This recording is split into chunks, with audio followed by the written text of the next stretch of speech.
her. Oh, if she wants to spend, let her earn. Not on the husband.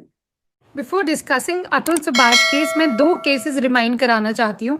पहला सृष्टि तूली case, जिसमें सृष्टि pilot थी और उसने suicide कर लिया था और कोई सुसाइड नोट नहीं छोड़ा था। डिस्पाइट ऑल दिस उसके बॉयफ्रेंड को इमीडिएटली अरेस्ट कर लिया था। सेकंड केस 2015 का है, जसलीन कौर वर्सेस सरबजीत सिंह केस, जिसमें जसलीन ने सरबजीत की फोटो फेसबुक पे डाल दी थी एलिजिंग कि इसने मेरे साथ सेक्सुअल असॉल्ट करा है। वो सोशल मीडिया पे काफ़ी वायरल हुआ था और रातों रात सरबजीत को दिल्ली का दरिंदा घोषित कर दिया था, उसको नेशनल पर्वर्ट घोषित कर दिया था। उसके अगेंस्ट केस 3 साल तक चला, जो जसलीन ने अटेंड तक नहीं करा और after 3 years of trial he was prove to be not guilty. Now let us talk about Atul Subhash case. We all know कि अतुल सुभाष को सुसाइड करना पड़ा because of 9 false cases and extreme harassment. उसने 24 पेज का सुसाइड नोट लिखा, उसने 1.5 घंटे की वीडियो रिकॉर्ड करी, एक्सट्रीम न्यूज़ मीडिया आउटरीच हुआ, सोशल मीडिया में एक्सट्रीम आउटरीच हुआ। इतना सब होने के बाद आज after 7 days of his suicide उसकी वाइफ की मदर को और ब्रदर को अरेस्ट किया गया। नाउ द क्वेश्चन इज, अगर आज अतुल जिंदा होता और उसने 24 पेज की जगह 50 पेज का नोट लिखा होता और 1.5 घंटे की जगह 3 घंटे की वीडियो रिकॉर्ड करी होती, तो क्या ये सब कुछ होता या क्या कोई एक्शन लिया जाता?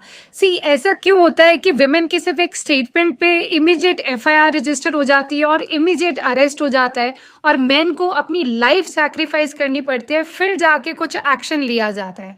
सी, अतुल का केस पहला और आखिरी केस नहीं है। अतुल से पहले लाखों मैरिड मैन ने सुसाइड करा है और फ्यूचर में भी लाखों मैरिड मैन सुसाइड करेंगे। अगर हम NCRB का डेटा देखें तो 2021 में 1,18,979 married man committed suicide due to marriage related offences और 2022 में 83,713 married man committed suicide due to marriage related offences. See, हमारी सोसाइटी और हमारे लॉज का मानना है कि मेन के अगेंस्ट डोमेस्टिक वायलेंस नहीं हो सकता, मेन के अगेंस्ट क्रूएल्टी नहीं हो सकती, मेन के अगेंस्ट सेक्सुअल असॉल्ट नहीं हो सकता। To know the reality, let us watch some videos. Please, please. और फास्ट ट्रैक कोर्ट लड़कियों के लिए तो बना दिए, क्या लड़कों के लिए फास्ट ट्रैक कोर्ट नहीं हो सकता? क्या कोई पुरुष आयोग नहीं हो सकता? क्या लड़कों को, क्या सरकारों को नजर नहीं आया लड़कों के साथ भेदभाव हो रहा है? कौन मारता है आपको? क्या बीवी? मेरा FIR लिया नहीं। पहली बात, पुलिस लड़की लोग का सुनता है, मेरा कोई सुना नहीं। Now let us discuss a very important part of this video. Let us understand कि अतुल के केस पे उसकी वाइफ उसको कैसे हैरेस कर रही थी और ऐसी सिचुएशन को कैसे डील करना है या कैसे सॉल्व करना है।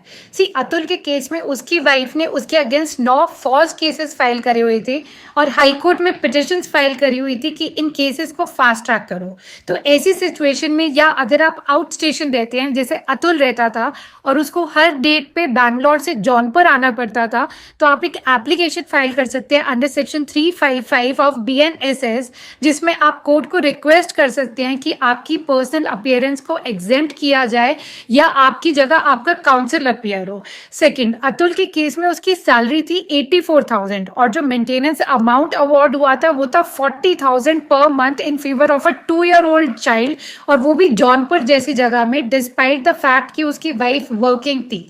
तो अगर आपके केस में भी मेंटेनेंस अमाउंट काफ़ी अनरीजनेबल अवार्ड हुआ है, then you always have a right to go in appeal in high court और आप चैलेंज कर सकते हैं। मीनवाइल आपके पास एक और राइट है कि आपको इमीडिएटली मेंटेनेंस अमाउंट पे नहीं करना। You can always wait for your wife to file execution petition for that maintenance order, और उस हियरिंग में आप जज को रिक्वेस्ट कर सकते हो to reduce the maintenance amount. Let us acknowledge कि जितने भी फॉल्स केसेस है जैसे maintenance, cruelty, domestic violence, divorce, ये सारे एक्सटॉर्शन केसेस हैं which are being filed by wives only to extort money and property. और इन सब केसेस में हस्बैंड सिर्फ एक ATM मशीन है and it's high time to prevent its misuse. So let's now talk about the solutions. पहला सोल्यूशन ये है कि सेक्शन 498A को अवेलेबल कर देना चाहिए, जिससे majority of the problem solve हो जाएगी। सेकंड, किसी भी फॉल्स केस में एफआईआर इमीडिएटली रजिस्टर नहीं करनी चाहिए, बट आफ्टर इनिशियल इन्वेस्टिगेशन ही होनी चाहिए। And if after initial investigation it is found out that it's a false case, then that women should be punished immediately and strictly. तीसरा, India में we have no law on prenups. Prenups पे law होना चाहिए, जिससे litigation काफी convenient हो जाती है पार्टीज के लिए। See let us understand prenups क्या है। प्रीनप्स एक एग्रीमेंट है between man and women before marriage, जिसमें हम एक्सप्लेन करते हैं कि कैसे एसेट्स, प्रॉपर्टी, इनकम और debts would be decided at the time of divorce. See fourth, gender neutral laws होने चाहिए, बिकॉज अगर हम इक्वालिटी की बात करते हैं तो मेन के प्रोटेक्शन के लिए भी लॉज होने चाहिए। सी जेंडर न्यूट्रल लॉज का ये मतलब नहीं है कि हम विमेन से उनके लॉज छीन रहे हैं, बट हम सिर्फ मेन को उनके राइट्स प्रोटेक्ट करने के लिए लॉज दे रहे हैं। सी लास्ट, मेन के लिए कमीशन होनी चाहिए, मेंस राइट कमीशन होनी चाहिए, मेन के राइट्स के लिए ट्राइब्यूनल होनी चाहिए। और जब तक कोई प्रॉपर लॉ नहीं मतलब बन जाता मेन के फेवर में, तब तक जितने भी मेन की कंप्लेंट्स हैं should be refer to state human rights commission.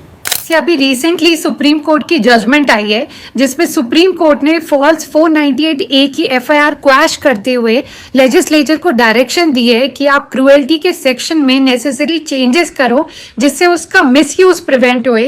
And section 498A should not be applied mechanically. So it's a very strong judgement in favour of husbands. If you want it, आप comment में judgement लिखो। और in the end I would like to remind you कि अतुल ने suicide से पहले अपने note पे लिखा था कि justice is due and mere arrest does not mean that justice is served. So I would like to request you कि आपकी वीडियो वायरल करो, ताकि निकिता की बेल ना हो और जज के अगेंस्ट इंक्वायरी हो, और निकिता जैसी औरतें ऐसा फॉल्स केस फाइल करने से पहले 100 बार सोचे, और अतुल जैसे ऐसे लाखों मैन अपनी लाइफ सैक्रिफाइस ना करें इन फॉल्स केसेस की वजह से।